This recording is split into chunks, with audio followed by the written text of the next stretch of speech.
suicide. Sinon, ils peuvent être également surpris par la mort odieuse donnée par d'autres Algériens que vous avez rendus fous. Mais de tout cela, vous n'en avez cure. Vous n'écoutez personne. Vous n'entendez aucune voix. Vous êtes indifférents au malheur et au drame de ce peuple. Vous ne tentez même pas de lui parler, de lui dire quelques mots vrais pour apaiser ses souffrances, sans infatuation de soi ni leçon de patriotisme. Lorsque vous discourez, vous faites les louanges de vous-même, de votre passé, de votre avenir. Vous ne répondez qu'à vos propres pulsions, vos propres instincts, votre propre déterminisme. Vous êtes devenu autiste. Personne ne peut rien contre vous, seul Dieu. Peut-être. En attendant, les Algériens doivent attendre le temps que vous finissez d'assurer proprement votre besogne. Attendre 2040 pour ceux qui étaient jeunes en 62, moins jeunes en 2001, soit un peu vieux à ce moment-là. D'ici là, longue vie à l'Algérie, à moins que. Point de suspension. Pourquoi j'ai repris ce texte? Parce que je pense qu'il n'a pas pris une seule ride et qu'aujourd'hui, malheureusement, le pouvoir a montré une telle dimension égoïste que maintenant les choses crèvent les yeux pour ceux qui ne voulaient pas voir. C'est un pouvoir qui estime avoir un droit divin sur le pays et que même s'il devait entraîner avec lui le pays dans l'abîme, il ne bouge pas. Voyez comment très récemment le monde entier a parlé de l'Algérie, dans quelle situation critique. C'était au niveau de l'Assemblée générale de l'ONU, les présidents des puissances et les chefs de gouvernement de ces puissances faisaient des conférences, mais chez nous, notre président n'était pas là. Il n'était pas là pour parler aux Algériens, n'était pas là pour rassurer un peuple qui a tellement souffert de troubles, qui souffre aujourd'hui au quotidien. Voilà un peu l'introduction. Je sais qu'elle n'est pas là pour remonter le moral, mais il faut parler des choses vraies pour ensuite pouvoir mettre le doigt sur la plaie et apporter le remède qu'il faut. Parce que oui, il y a des remèdes, parce que oui, on peut construire l'espoir, parce que oui, on peut entrevoir un autre avenir. Très bien. Merci beaucoup, Soufiane Djilali. Alors, avant de revenir bien sûr sur la coordination, l'opposition, etc., on est obligé de s'arrêter sur cette actualité, on va dire, qui a marqué tous les esprits des Algériens ces derniers jours avec l'exécution d'otages français Hervé Gourdel. Vous venez de dire à l'instant qu'effectivement, au plus haut niveau international, à l'Assemblée générale des Nations Unies, le nom d'Algérie a été cité. Obama a présenté ses condoléances à Hollande en plein Conseil de sécurité, en citant l'Algérie. Quel est votre premier sentiment? Est-ce que vous pensez que c'est franchement un coup dur pour la diplomatie algérienne aujourd'hui, ce genre de fait? C'est un coup dur pour l'Algérie, pas que pour la diplomatie algérienne.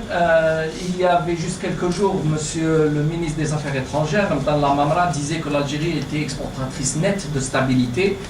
Voilà encore une fois que les faits démentent les propos de gouvernants un peu trop facilement enclins à présenter les choses toujours sous le bon jour. Ce qui m'a étonné par contre, c'est les réponses du président français, puisqu'à la suite de son discours à l'ONU, il avait fait un point de presse et une journaliste lui avait demandé comment se fait-il qu'il avait un contact continu avec le Premier ministre algérien et pas avec son homologue algérien. Monsieur François Hollande a répondu tout simplement et franchement que le président de la République algérienne n'était pas apte à parler au téléphone, il était malade. Alors la journaliste a relancé le propos en lui disant « Mais l'affaire est si grave, il faut peut-être aller sur place et le rencontrer pour savoir exactement ce qui se passe. » Il a dit « Si ça devait changer à quelque chose, je me serais déplacé, mais étant malade, il ne peut plus rien faire. » C'est quand même incroyable que, juste à la suite de son AVC, François Hollande était intervenu pour dire que l'Algérie ne devait pas accélérer l'élection présidentielle qui était prévu au début 2014, et que M. Bouteflika pouvait finir tranquillement son mandat. Puis aujourd'hui, il annonce au monde entier que M. Bouteflika est en situation d'incapacité de gouverner, incapable de parler à ses homologues, et ce qui signifie tout simplement qu'il est là, qui peut être l'objet de l'application de l'article 88. Alors faut-il encore attendre que l'information nous vienne de France pour savoir ce qui se passe dans notre pays?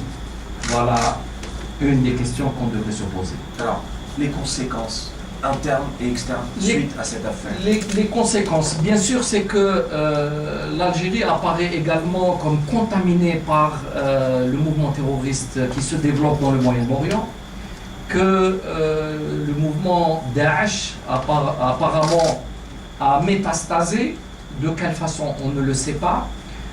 Selon quelle ampleur, j'imagine que c'est encore circonscrit, mais le fait qu'il y ait eu un acte aussi terrible, c'est qu'il y a des hommes ici qui sont prêts à aller au bout de leur logique, et cela n'est pas de bon augure. Bien sûr, ça va avoir un effet immédiat sur les échanges, au moins touristiques, mais également peut-être commerciaux. Ce matin, je lisais dans la presse, il me semble dans votre journal même, il est dit clairement que le nombre de touristes en déplacement en Algérie était en baisse, mais également en Tunisie et au Maroc.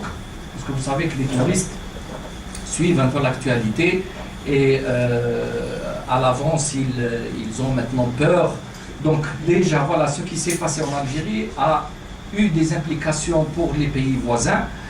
Je rappelle également qu'il y a quelques semaines, il y avait un travel warning, c'est-à-dire les USA, l'Italie et je pense même la France avaient averti leurs ressortissants sur les dangers qu'ils pouvaient courir s'ils se déplaçaient sans aucune sécurité à travers le territoire algérien.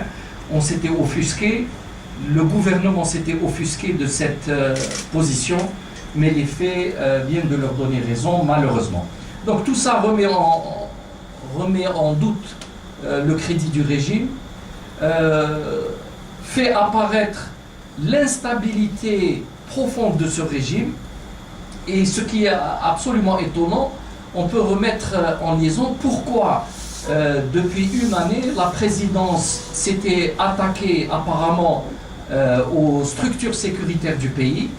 Ça a fait couler beaucoup d'encre et ça a fait couler beaucoup de salive. Pourquoi fallait-il déstabiliser nos institutions sécuritaires au lieu de les renforcer alors que toute la zone est devenue instable? La Libye, le Sahel, la Tunisie, mais plus profondément vers l'Égypte, la Syrie, le Yémen, etc. Donc, quelle est la politique que le président de la République ou ceux qui agissent en son nom sont en train d'appliquer à l'Algérie? Pourquoi l'avoir déstabilisé sur le plan sécuritaire pour maintenant payer vis-à-vis du monde entier cette politique-là? Très bien. Est-ce que vous avez éventuellement des questions sur cette affaire, l'exécution de l'otage français, avant de passer à la coordination en elle-même? Pas de questions.